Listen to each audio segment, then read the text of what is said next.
Welcome to the Purpose Driven Mom Show, episode 493. Today we're going to talk about how do you gamify your goals? How can you turn motivation into a game when you just don't feel like doing it? Because we all have those moments. What if reaching your goals felt more like playing Mario Kart than it did running a marathon? We're going to give you some tips today and help you get through the slumps, the low motivation, the not having enough time, feeling like you have so much to do. I'm going to talk to you about how gamification can reduce your emotional weight of your goals, make them fun, bite-sized, and like you're actually having a win. This happened to me the other day. We were on one of our coaching calls in the Purpose Driven Mom Club. We run weekly co-working sessions. These are guided work times where we get on the Zoom. I'll put a 15-minute timer on and I'm like, tell me in the chat what you're going to do and go beat the clock. It works really well. We'll talk about the timers in a second. But I found a playlist on Spotify. It was called Energized Focus. I never listened to it before, but I was like, let me do some music. I'm in the mood to do stuff. I was working on the computer because I also get some work done during co-working if nobody needs coaching. And I felt like I was in a video game. I was like, I am Mario beating the final boss here. It was so much fun. And it let something that I didn't feel like doing at the moment become enjoyable. I'm going to put all the show notes, ideas, tips, things that we talk about today at purposedrivenmom.com. So podcast 493. But let's first start with why gamification works. Our brains love some rewards, right? We love instant feedback. We love quick wins, right? And games shorten the feedback loop. Progress feels exciting, not exhausting. I don't know about you, but if you've ever scrolled your phone, that dopamine hit, right? We love the immediacy of that. Our brain wants us to do something, get a reward, do something, get a reward. So gamification helps do that. It keeps it fresh and fun. And I talked a little bit about this on my last episode, but if you've ever read The Four Tendencies by Gretchen Rubin, she talks about the four personalities, and one of them is a rebel. My rebels need the fun. They need the gamification. If you're an Enneagram 7, you're like, this is the type of thing I need. Moms that use gamification find that their goals happen more frequently, more often, and are completed at a better rate because they're giving themselves their fast wins. This is perfect also if you don't have a huge stretch of time, but you want to get something done fast. We'll talk about that as well today. And when things are fun, you don't dread them as much. They're easier to stick to. You want to work on them. Now, when you're in this perfectionist mindset that many of us get stuck in, myself included, you can kind of connect your goals to feeling hard. They feel like work. We are focusing on if I don't do it a certain way, it doesn't matter. But when you look at your goals like game, it not only allows you to enjoy things, it instead takes it from a chore to I'm actually excited to work on this. Now, some of these are simple, kind of cute little language shifts. Some of these are games you can play, and some of these are based in our brain science. If you are someone who's a bit more serious and you're like, I don't need this, maybe listen in and see what kind of things you can add to yourself. Now, the first gamification strategy I just talked about was music. Music makes things so much more fun, and any kind of audio can make it enjoyable. When I'm gamifying some of my stuff, again, if you search Spotify, you can get a focus playlist or this energized one. I also recommend if you're looking to like get into starting something and making it fun. I heard this recommendation once and it's so smart. Search the year that you graduated high school on Spotify and listen to that playlist. The vibes are immaculate. You are going to be in such a good mood. It is going to make cleaning feel like, and more like, yes, like I want to do more. The other thing with audio is find something you enjoy. I love audiobooks. I get more done when I'm listening to an audiobook versus when I'm not because I want to listen to more of the book. So I've kind of made it more fun by deciding to listen to the book while I'm meal prepping, while I'm putting stuff away around the house. Okay. I want to go take more walks because I can't wait to get time with my audio. The other recommendation is podcasts. They're absolutely free and they get your brain in the right zone. One of the things I recommend with podcasts is find a podcast on the thing you're doing. So if you have a decluttering goal this year, listen to a decluttering podcast while you declutter. It is going to make you more excited, more energized, and more inspired to get started on that specific goal because you're making it like you're kind of doing it live. You're doing it in a fun live class. Now, that is a very easy and simple one that you can get started without any prep, without any thought. Attach your audio to your goal. Now I'm going to give you a couple more strategies that are a little more fun. You got to think about them a little bit more, but they really do help you move into momentum. The first one here in this section is a points system. This is making progress measurable and fun. Now I love data. I love some data. I was a special education teacher, IEPs, progress monitoring. Data is my jam. You might not care about data, so this strategy might not work as much for you, but I love numbers and I love tracking. I also love to write things down to cross them off. Shower, check, right? I love that completion. So this really helps because it gives me points for micro actions, not completion. Remember, this isn't about let me make the end goal of the game. It's how can I make the objectives along the way of the game. So if you find you're struggling, and here's what I'm going to say too. These are tools you can add to your toolbox. You don't have to do it for every goal. I teach a 5-step process, right? And I always tell my moms, like, you don't have to do every step for every goal. But if you find you're struggling with one of your goals, and in particular with, I'm not sure how to get started on this, use one of these tips for that goal and see which one works. Okay. So point systems essentially is saying, hey, I have cleaning tasks that I like to do every single day. Unloading my dishwasher, making my bed, loading the laundry if it's a laundry day, loading the dishwasher at the end of the day, making lunches, sweep up, clean off my counters, right? It's kind of like my daily cleaning stuff. 5 points if I make my bed. 10 points if I do my nightly tidy. 20 points if I mop the floor, right? That's like a weekly task for me. Make yourself a weekly goal. I'm going to hit 150 points for this goal instead of the day-to-day pressure. A chart for yourself of what each goal is related to the points, especially again with cleaning. This is what I'm going to use this year because cleaning is my nemesis. Like me and cleaning, like I try. And again, I get my daily stuff done. My house is manageable. Everything gets picked up at the end of the night. I run my little robot vacuum, but it's like the deeper cleaning. So give yourself a point system. So you're not feeling like I have to complete everything on the list, but instead, hey, how can I get to 100 points? Could I do a little small things? Can I do some big things? Make these for your kids as well. My kids want to do some chores. I'm going to do this. So then this way they can pick from the 5 point, the 10 point, or the 20 point column in order to earn whatever they're trying to earn. Okay. So make a point system for your specific goal and then give yourself a goal for it. The other thing you can do kind of correlates with what we call the good, better, best method in the Purpose Driven Mom Club. Leveling and unlocking. This is gradual growth without the overwhelm. So I always tell people, like, listen, okay, so the cleaning's a great example. Cleaning used to be so much of a struggle for me. It's still a struggle, but not as much. So while cleaning is still on my goals list for the year, it is not at the same level. And that's the thing we need to identify. If it's not at the same level, it means that I've made progress. But we often see if I don't complete it, then I haven't done it, right? So what if you made a couple levels for yourself? What if you're like in January, I'm going to be at level 1, which is just showing up. I talked about this last episode, just showing up. If I can just show up, right, that I'm on level 1.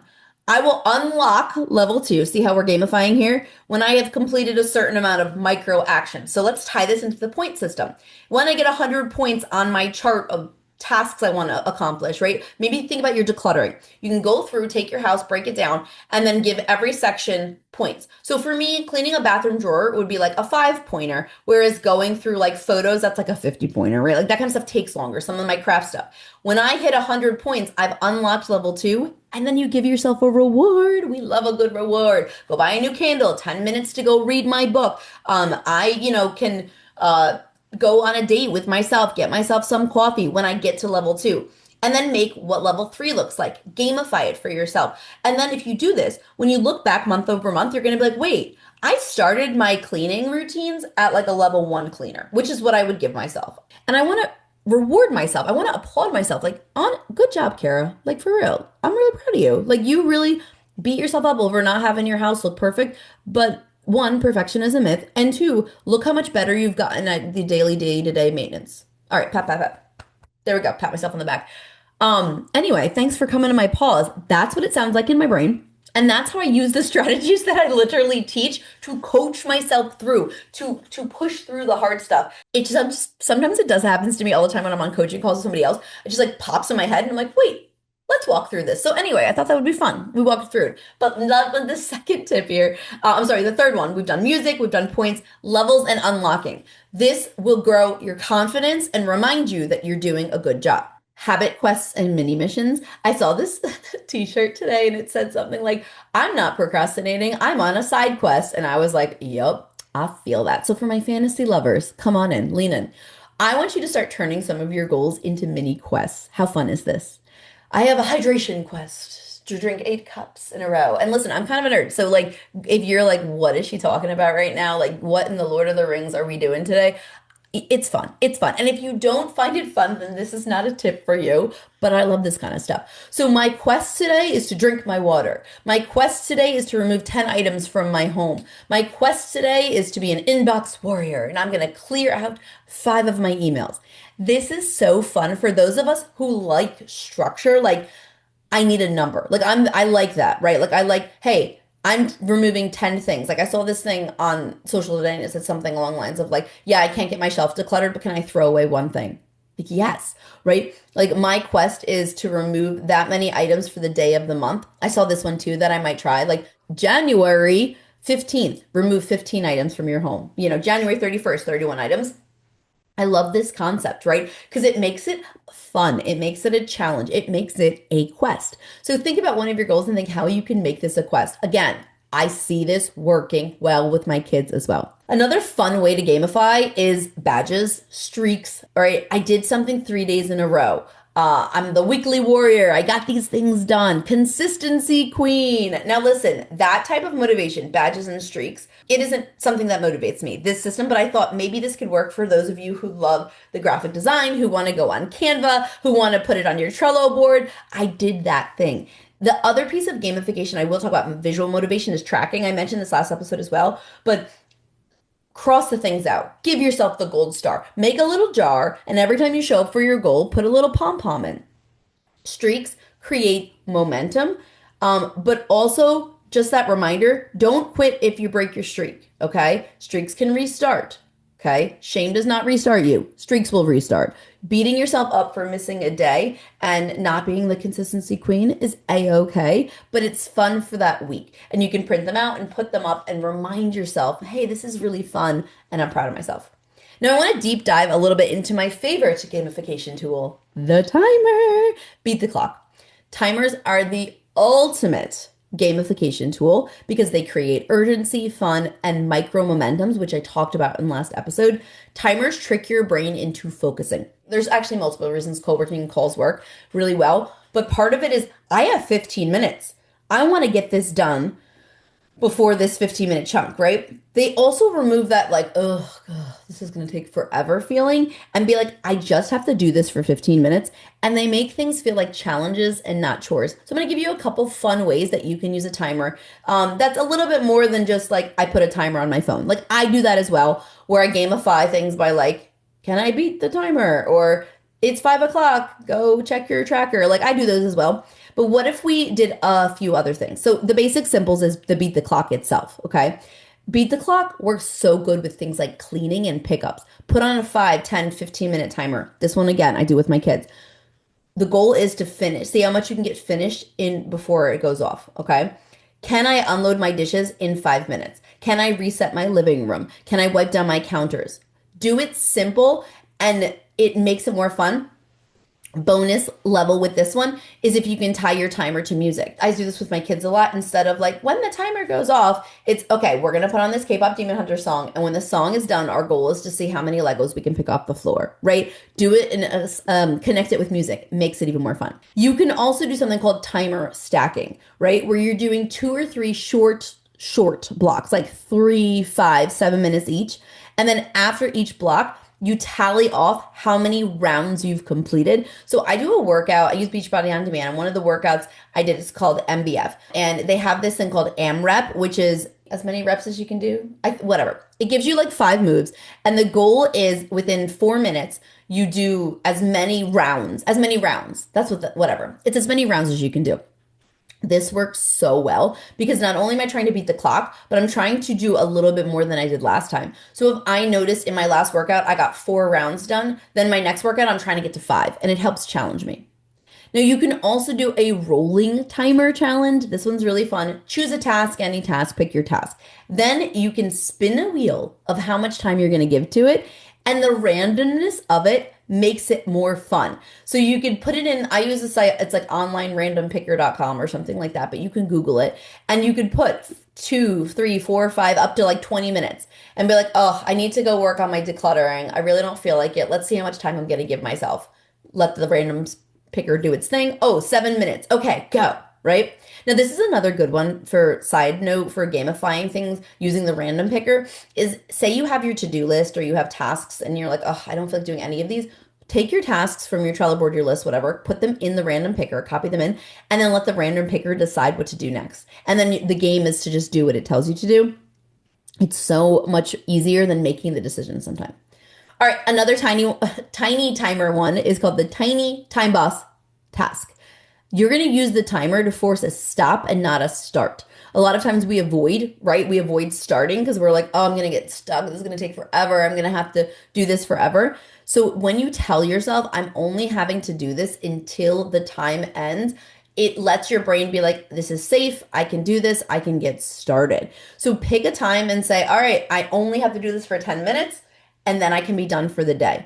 It makes it fun, it makes it enjoyable, and it makes it so that your brain feels like it's not going to work on it forever. I gave you a bunch of really fun ways that you can gamify. So how do you track? Again, tracking itself is a goal. I love Trello for tracking. It's one of my favorite. They have a checklist column. It gives me percentages. You can print out habit trackers. I sell a lot of printables in my shop that you can use to track. The thing with gamifying is it does add another layer because you want to track how you're doing, but make it the path of least resistance. Don't make it another thing you have to do. If it feels like it's taking too much of your time, if it feels like it's not fun, if it feels like you're like, oh, and now I have to do this, then this is not the right strategy, friend. Pick a different one. There's no right or wrong. Use your whiteboard. I was going to say you can use your whiteboard. I actually cleared my whiteboard off so I could put some goals on it. Came in yesterday morning and my son had decided to do, if you're on YouTube, you can see it, this behind me. And I was like, did you write on my whiteboard? He was like, Mom, it's just an expo. And I was like, get in there and clean it off. He was like, but it was empty. Like he couldn't resist it. And he has not cleaned it off yet, but use a whiteboard, use your planner, right? You can have a points column, a levels. You can have those badges. If you're using Trello, use Canva to make yourself a little badge. I'm sure there's a badge template in there somewhere. And then you can put them digitally in your Trello card, and then it'll show you for the goal. Super fun, right? Timer challenge list. The more visual, the more fun it's going to be. And then focus on creating some simple reward systems for you. Small things, guilt-free. You never want your reward to make you feel bad that you're spending money, spending time, things like that. I will gamify things and be like, if you finish these 3 tasks, then you get a half hour to read, right? I gift myself those things that I desperately want to do. Time to listen to a new podcast episode. I might buy myself a little something, a pen or a candle. But hey, listen, if you're trying to have a low spend year, save money, I bet you have something around your house. How many packages do you have that you've never opened? How many things do you have around the house that you're like, I bought this for myself and I wanted to use it? What if the reward is you actually use that thing that you bought 6 months ago that's still sitting there, right? Again, avoid the rewards that pile work on and feel like a punishment, and reinforce that like you want this reward to celebrate your effort, right? Not your perfection. So it's reinforcing for you. I showed up to do this thing, not I finished my goal and my task. All right. So think of some things you can do this week, right? You can have a laundry folding race with yourself. Can I beat the clock on this? Inbox zero, right? Quest for yourself. Every email is a point that you finally get answered. Movement challenges are also super fun. Again, that family beat the clock cleanup works really well. And just do some boss level stuff by finishing some big tasks. I want you to pick a goal this week. Create one game mechanism you can use, right? We talked about a ton of fun things, the quests, the points, the timers, the music. Try it for 7 days, play your little game, and then share your score with us in our Facebook group. Just search Purpose Driven Mom Community. And listen, I know it seems silly, but it's not childish to want to gamify. It's strategic. My focus this year is joy, because we don't have enough fun. I don't have enough belly laughs. I would like to have more fun. Not everything has to feel so serious. And I am a serious person. Like that's how I would describe my personality, is pretty serious. Like I don't think I'm very fun. And I'm working on that mindset because I am fun. I feel like I'm very transactional. And so I'm trying to get myself out of everything has to have a purpose type of a mode. Maybe you don't need the motivation. Maybe you just need to let yourself have a little bit of fun and not take everything so seriously. She says to herself as well. You know what I'm saying? Listen, show notes are going to be at a purpose-driven-mom.com/podcast 493. I would love to see here all the things that you're doing as we get into January and those exciting goals we made start to be a little less exciting. Use these types of strategies to re-energize yourself. Because this is it. This is the time of the year. It's only been 2 weeks in, but guess what? Many of you are going to say, I can't do this goal already. It's just the way it works, right? And this is the year you're going to do something different. Show notes are at purpose-driven-mom.com/podcast 493. Thank you so much for hanging out. And if you enjoyed this episode, please go share it with a friend. We really appreciate you getting the word out.